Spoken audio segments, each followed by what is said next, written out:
Hey everyone, it's Tony with Hidden Light Photography, and today I'm going to be showing you how to process an HDR image using PixInsight's HDR Composition process, and I'm going to show you how it can easily be integrated into your existing PixInsight workflow.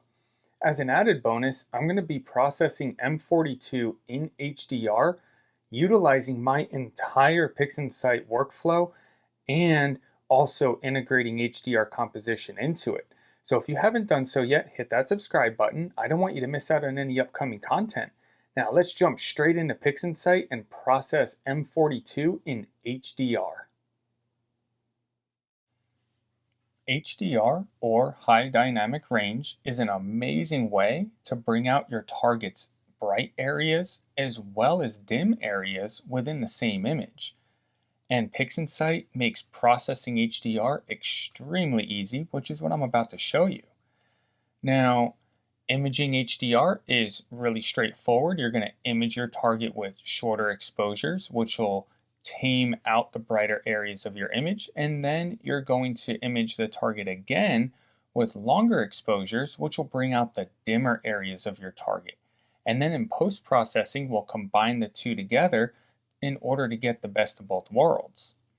Now, it's important to understand that when you are using WBPP to do your pre-processing, you're not going to throw everything into WBPP at the same time. You do need to pre-process your exposures independently. In other words, I have my 30-second exposures here. I have a master light file generated from WBPP. And then I went ahead and ran my 240-second exposures through WBPP separately in order to get a separate master light file. And I'm going to demonstrate with two exposures. You can do as many as you want. Just make sure that you run WBPP separately for each exposure set. Now, a lot of what you're about to see, I do have tutorials on in my PixInsight series, so a lot of this should look familiar if you've seen my PixInsight series. If you haven't, don't worry. I'll have a video index in the description of this video, so make sure to check it out. And of course, if you have any questions, do not hesitate to ask. Now, we're going to be doing this demonstration with a perfect target for HDR, and that's going to be M42 Orion. Now, if you take a look here, on my 30-second exposures, you can see that the core is very tame, especially compared to the 240-second exposures. And that's the purpose of HDR. Now, let's go ahead and do a quick linked stretch on these. And we're going to start by doing a lot of our corrective work prior to doing our HDR combination. Now, I like to color balance all of my exposures. You'll see some people will like to just color balance their shorter exposures. You can do either way. My personal preference is to color balance all of them. So let's go ahead and minimize our 240-second exposure here. And let's get into statistics and see what our most prominent color channel is. If we go to 30 seconds, we have 16-bit enabled, so we have an easier number to read. The mean value shows us that the blue channel for our 30-second exposure is most prominent. If we go to our 240-second exposure, we can see the mean value shows us that the blue channel is also the most prominent. So let's go ahead and exit out of statistics. Let's start with 30 seconds. We're going to go ahead and separate our color channels. We'll do a quick stretch on each of our color channels. We'll go and bring out linear fit. And our reference image is going to be our blue channel since that's the most prominent. And we're going to go ahead and apply the blue channel to the red and green channels in order to color balance. So then once this is done, you'll find that this will either wash out or get dark. Don't worry, just do a quick stretch. That'll go away. We'll put our color channels to the side. For the sake of space, let's go ahead and minimize our original image. let's apply our blue channel to the green channel to balance our green channel. And this will end up washing out just like the red channel, and that's okay. We'll do a quick stretch. Minimize. And we don't need to do anything with the blue channel since that was our reference image. Let's reset linear fit, pull it off to the side. We'll use that in a minute. Let's bring out channel combination. Make sure RGB is selected. For our red, green, and blue, we'll assign the appropriate channels. We have red, we have green, and we have blue. We'll hit the little circle, and let's reset channel combination, put it off to the side. We'll use that again in a minute. Let's do a quick linked stretch, and now our blue hue is gone since our color channels are now balanced. We no longer need our individual channels or our original image. Let's rename this to 30 since it's our 30-second image. PixInsight will not let you do just numbers in here, so that's why I'm spelling it out. Now let's go ahead and open up our 240-second image, separate the color channels. We'll do a quick stretch on each of them. Make sure that you reset. You don't want to use the same data from our 30-second image on our 240-second image.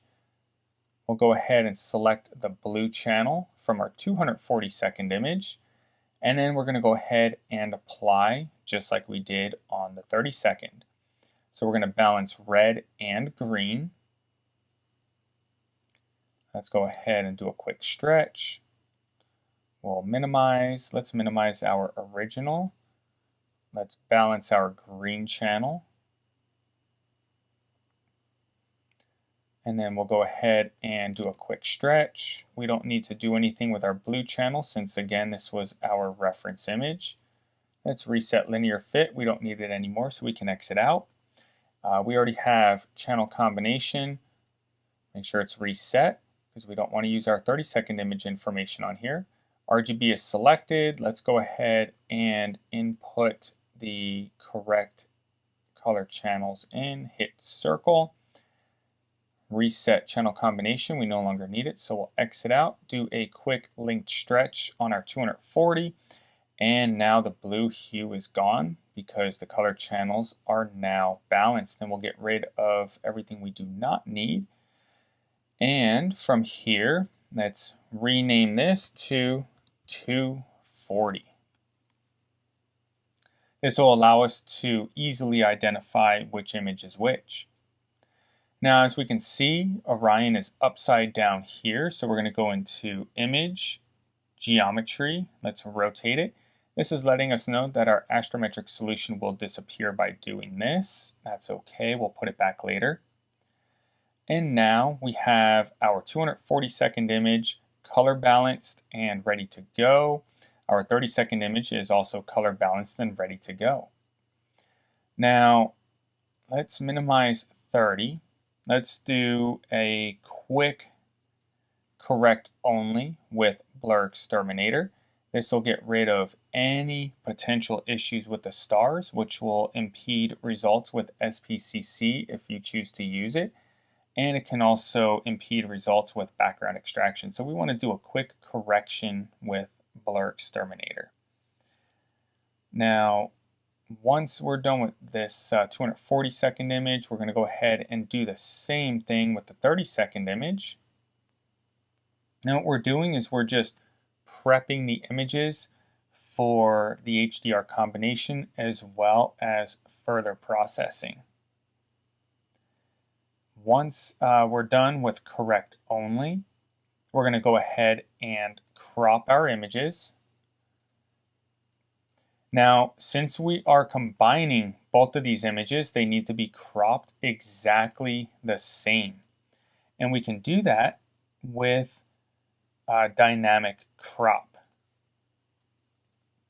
So what we're going to do is we're going to choose a cropping area. Before I do that, what I want to show you here, the reason for cropping is to get rid of any stacking artifacts. I'm not sure if the video can pick it up, but right in here we have some lines. Those lines are stacking artifacts. Having stacking artifacts in your image can inhibit the effectiveness of background extraction, especially if you're using an AI model such as Graxpert, but it can still affect the effectiveness with dynamic background extraction. So always make sure to crop any stacking artifacts out of your image. So you can crop your image however you want. It's all off of taste and personal preference. Just make sure that any and all stacking artifacts are removed. Now, how do we apply this crop to the both images the exact same way? Once we set our cropping window, we're going to go into Dynamic Crop, grab the triangle, and drag it onto the workspace. Let's exit out of Dynamic Crop for a moment. Let's open up our 240-second image. If we double click on that process icon that we placed on the workspace, what you'll see is that the cropping window appears. And it'll be the same on both images. So if we go ahead and hit the check mark, this is just letting us know that the astrometric solution will disappear. That's okay. We're going to put it back in. So now our image is cropped. Let's go ahead and hit this little icon to fit our image in the window again. Close out of Dynamic Crop, open up 240, and hit the green check mark again. Now both images are cropped the exact same way. You do have to exit out of Dynamic Crop between each image, otherwise it will not work. Now what we want to do is extract the background. So we're going to go into, I'm going to use Graxpert. You can use whichever background extraction method you want. So we'll extract the background on both of our images, or as many images that you have that you're going to be using for HDR. Now our 240-second image has its background extracted. We're going to do the same thing with all of our other images, in my case my 30-second image.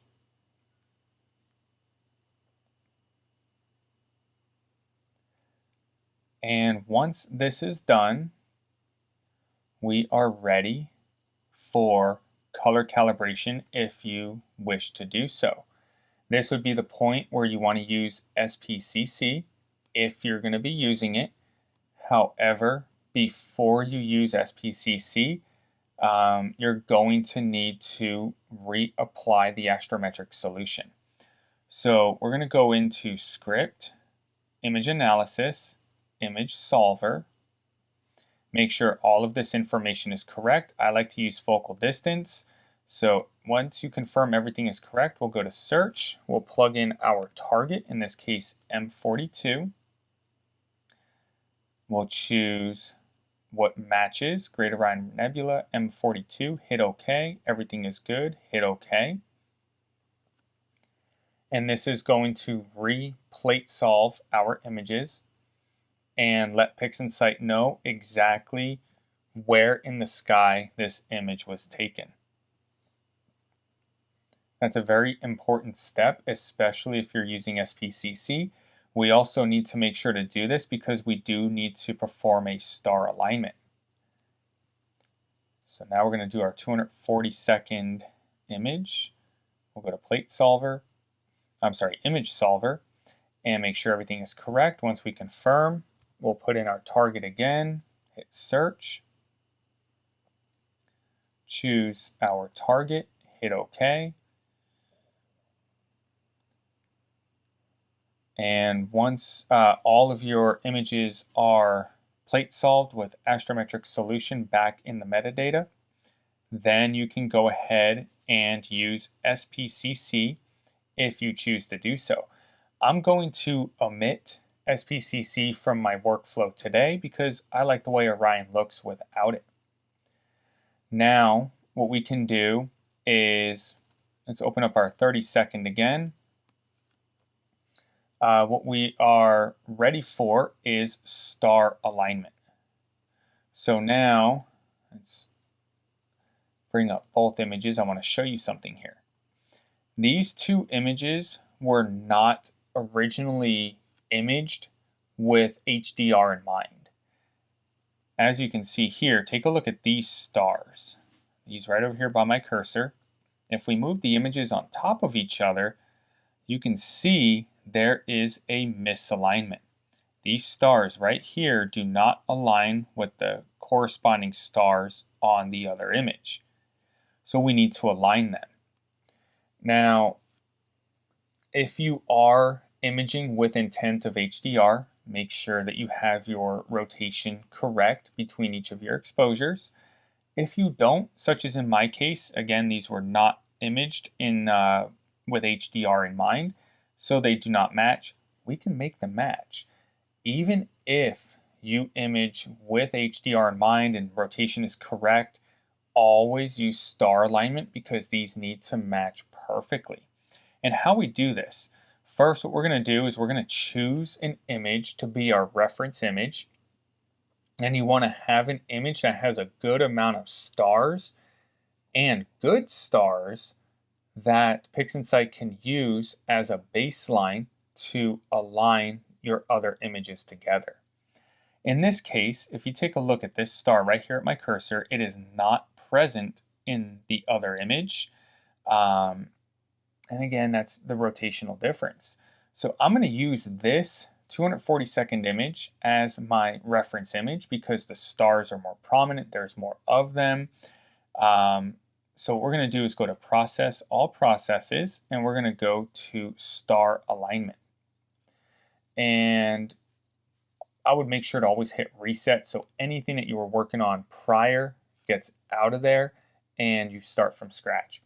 If we click this little icon, we'll go ahead and choose our reference image. In this case, it's going to be my 240-second image. We'll hit OK. We're going to leave everything else as default. Let's minimize our 240-second for space, triangle, drag and drop. And what this is going to do is align this 30-second image to the 240-second image. Let's minimize the original 30-second image. Let's do a quick linked stretch, and there you go. That's actually pretty cool how it can do that. So now let's take our 240-second image. Let's take our now registered 30-second image, and we can see they perfectly line up now. Now, at this point, we want to save what we already have. All of the corrective work up to the HDR point is now complete. So let's open up the 240-second image. Let's go to File, Save As. Make sure that it saves as an XISF file and that you save it to your correct folder. In this case, my YouTube HDR folder. And I'm going to hit Save, hit OK. Let's open up 30 registered. Let's go to File, Save As. We're in the correct folder. I like the file name, XISF. We're good. We're going to hit Save and hit OK. Now let's minimize. Now what we're going to do is go to Process, All Processes, and we're going to come down to HDR Composition. Again, make sure to clear out any previous projects. We're going to go ahead and add files. We're going to choose our newly saved files. I like to go in ascending order, starting with the shortest exposure and working up to the longest exposure. Let's hit Open, and PixInsight's going to place our files in the HDR composition process. Now from here, there's a few settings that we have to change. Binarizing threshold, how we get that. Let's go into our 30-second exposure, and we're going to click and hold on a bright area. And if you look at my cursor, you have X, Y, R, G, and B. We want to look at the values for R, and we want to choose the highest value, the most saturated pixel. Now if you take a look, we're at 0.047.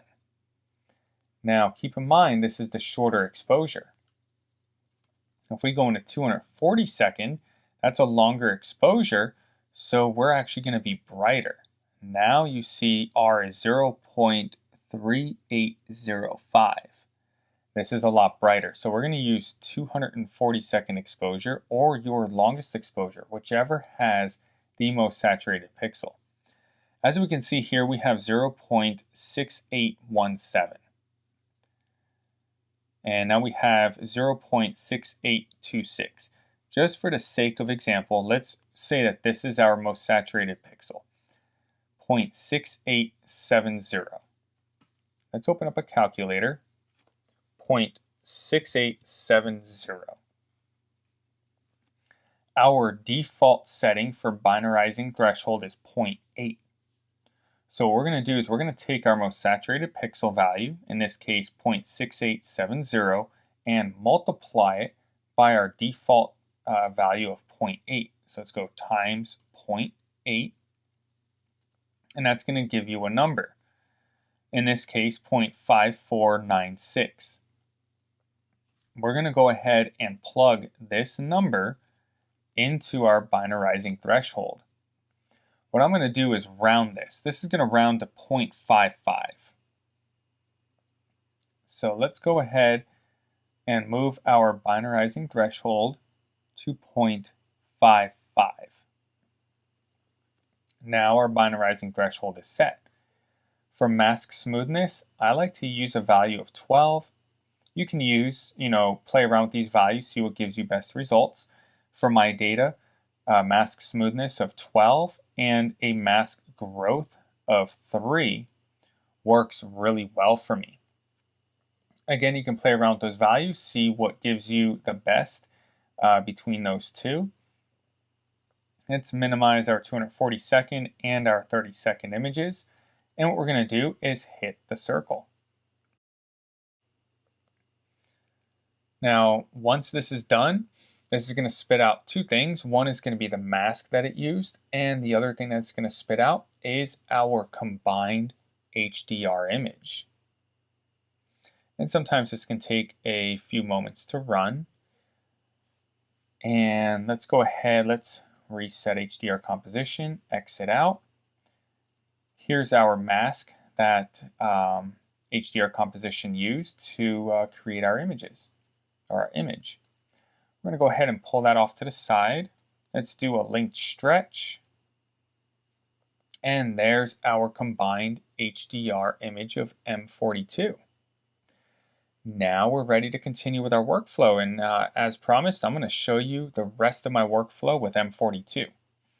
So from here, what we're going to do is we're going to run the full BlurXterminator. We're going to do a noise correction on the image. And personally, I like to stretch without stars, so we're going to go ahead and remove the stars. So let's go ahead and extract a luminance. Let's do a quick stretch, script, image analysis, full with half max eccentricity. Make sure that we're on the correct image that we want. In this case, it's going to be HDR_L. Hit measure. And this is going to give us our median full width half max value, 2.428. This is going to round to 2.43. Let's exit out of our luminance. And let's bring up BlurXterminator. Uncheck correct only. And then what we're going to do is PSF diameter pixels. We're going to plug in our median full width half max, in this case 2.43. And again, if you need any help with anything that you're seeing, check out my PixInsight video index. I have all of my PixInsight tutorials in there. And of course, if you have any questions, do not ever hesitate to ask. So now BlurXterminator is completely done. And we're going to go ahead and zoom in. Let's bring out NoiseXterminator. And 0.7 should get rid of this noise, leaving just enough noise. There we go. And this is personal preference. I like to remove the stars and process individually. If you wish to do the rest of this with your stars, that is perfectly fine. Once StarXterminator is done, we're going to have two images. We'll have an image of M42 alone, and then we're going to have another image of just our stars, just like you see here. So let's minimize our stars. We'll set that to the side for later. And now it's time to stretch. So we don't need screen transfer function anymore. I'm going to exit out. And I'm going to go ahead and grab GHS, or Generalized Hyperbolic Stretch. Now, if you see my GHS video, I actually demonstrated GHS with Orion. And I did that because GHS is so powerful, and you can actually get a pretty good core with GHS without doing an HDR composition like we just did. However, now you're going to see what it's like to actually do an HDR image. So let's go ahead and get rid of our initial stretch. Let's click and hold, find our lowest value, looking like 0.0002.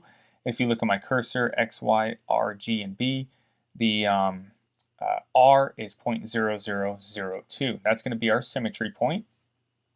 Let's go ahead and magnify into our curve, grab our symmetry point slider, and set 0.0002. And I go over why I'm doing this in my GHS video, so make sure to check it out if you haven't yet. Let's go ahead and open a preview. Let's zoom out of our curve, and let's start stretching. Now, in my GHS video, when I was demonstrating, as you'll see, it took a little bit of work and being careful to make sure that core stays tame. And I'm going to be honest, I'm not even remotely being careful with that core. The HDR portion of this just makes it super easy to keep that core in check. So let's go ahead and retain some color. You don't want to go too much on this. Let's zoom into our core here. Make sure that we're liking what we see. We don't want to get too washed out. We don't want to get overly saturated. I like that. And just for the sake of the video, let's go ahead and accept that stretch. Let's reset. Let's choose an area that we can get a little bit more contrast in, such as right over here. Go right in here. There we go. Let's grab our symmetry slider again. And then let's give it a stretch, get some more contrast in there. Here's before, here's after. Let's get some protect highlights in there. Before and after. That core is still staying in check. So we'll go ahead, let's accept that. Let's do our final stretch. Get some more of those dim areas.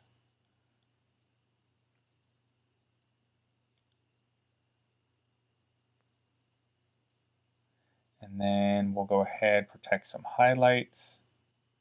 Here's before, here's after. Let's go ahead and accept that just for the sake of example. I'm a little bit far from this left wall here, so I'm going to go linear and just pull the whole thing very slightly to the right. I don't want to go too far with it. Go a little bit more. There we go. That sky is now nice and dark. Let's accept. We'll exit out of GHS, the preview, and Orion is now stretched. And we still retained some of the core here. Now, what we're going to do to just kind of finalize this core is we're going to use a process called HDR Multiscale Transform. I like to use 9 for the number of layers. You can experiment with different values there, and I like to go 2 intensity. 2 intensity and 2 lightness Both of these do good jobs. With Orion though, I find that 2 intensity does a much better job. Before we apply this, because this will apply to the entire image, we want to make sure that we just apply to the core here. So what we're going to do is we're going to bring out range selection. Let's open a preview. And I want to get just the core. So we're going to go lower limit. And you see how we still have some areas in here that are showing. I want to bring this until those just disappear. Just like that. See how now all that stuff around is gone and all we're left with is the core. We're going to grab smoothness and crank it all the way to the max. Hit the square. And then we're going to grab the tab for our range selection mask. Bring it just underneath our HDR tab and apply. We'll minimize our mask, bring it off to the side in case we need it later. And now we see that our core is the only thing that's going to be affected here. So if we go Control K, we no longer need to look at the mask. We already have HDR Multiscale Transform set up. Triangle, drag and drop. And what it's going to do is punch down that core. You see that right there? Here's before and here's after. If we zoom in, we have before and we have after. Now, let's exit out of HDR Multiscale Transform. And what we're going to do is bring out some more detail. We're going to do some sharpening, and then we're going to play around with some curves. Now, let's go ahead. Notice how our HDR tab is brown. Control-Shift-M will get rid of our mask because now we want to work with the entire image. So I like to do this next step using a luminance. So I'm going to extract a luminance. If you're using the HDR Multiscale Transform, make sure to do it prior to this step so that then the effect that you have is then transferred to your luminance. You can get some weird happenings if you do the sharpening and everything with your luminance prior to. So let's minimize our HDR image for the time being. Let's go ahead and grab local histogram equalization. Let's reset. So anything that we've done prior is now deleted. We will open up a preview, and what we're going to do is just find an area on our kernel radius that affects structures that we want to be affected. Again, I have a tutorial on this, so make sure to check it out if you have any questions. I like the structures that are being touched right now, so I'm going to go ahead and drag the amount down. It is easy to overdo this, so just be careful. Again, this is all to taste, so just make this image your own. I kind of like the effect that this is having. I might actually bring it down just a little bit here. Give a nice little subtle difference. Let's apply. And then we're going to go ahead, once this is done, let's reset. And then I'm going to do one more, and that's going to be right around here. Let's drag the amount down. And that might be a little bit too strong. Let's drag it down a little bit more. Let's go down just a little bit more. And that'll work. So let's go ahead and apply. Once we're done here, what we're going to do is hop out of local histogram equalization and open up multiscale linear transform. And we're going to use multiscale linear transform to sharpen. I'm going to add one more layer, and I'm going to go ahead and start with 0.025, go to 0.05, 0.075, and then 0.1. I have a whole tutorial on this process as well. And now our image is sharpened. Let's go ahead and zoom in. We have before and we have after. By doing the local histogram equalization and multiscale linear transform, we do introduce a little bit of noise sometimes. So always make sure to double check that. And if you do introduce a little bit more noise than you wanted to, you just use NoiseXterminator to take care of that. We'll zoom back out. And let's minimize our luminance. Let's bring up our HDR again. And let's bring out LRGB Combination. We'll get rid of R, G, and B. For L, we're going to choose our HDRL, which is our luminance that we were working on. We'll hit OK. Triangle, drag, and drop. And you're going to see the image pop. There it is.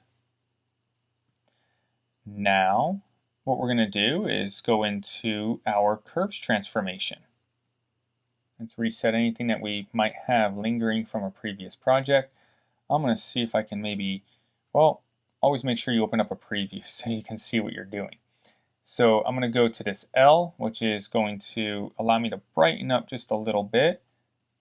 I'm going to adjust a little bit of contrast between the DSO and the background. Grab my saturation curve and give some saturation here. Here's before and after. Let's go ahead and accept.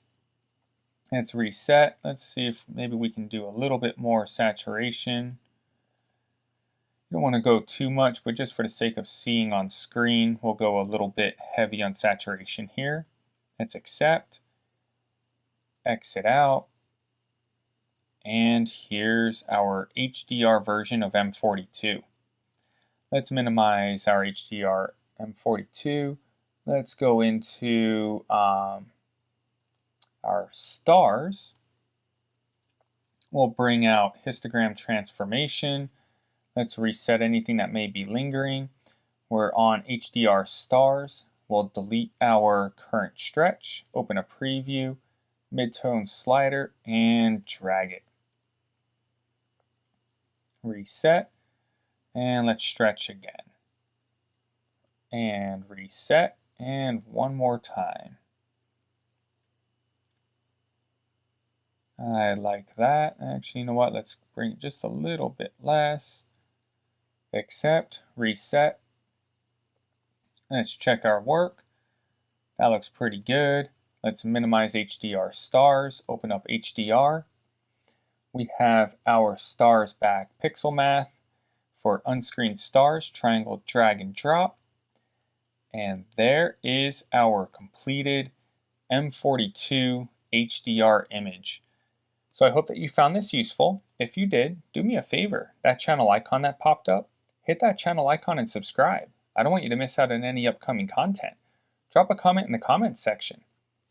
Did you learn anything new? What questions do you have? Are you currently using HDR Composition to do HDR processing? And then check out that next video. Until the next time, clear skies.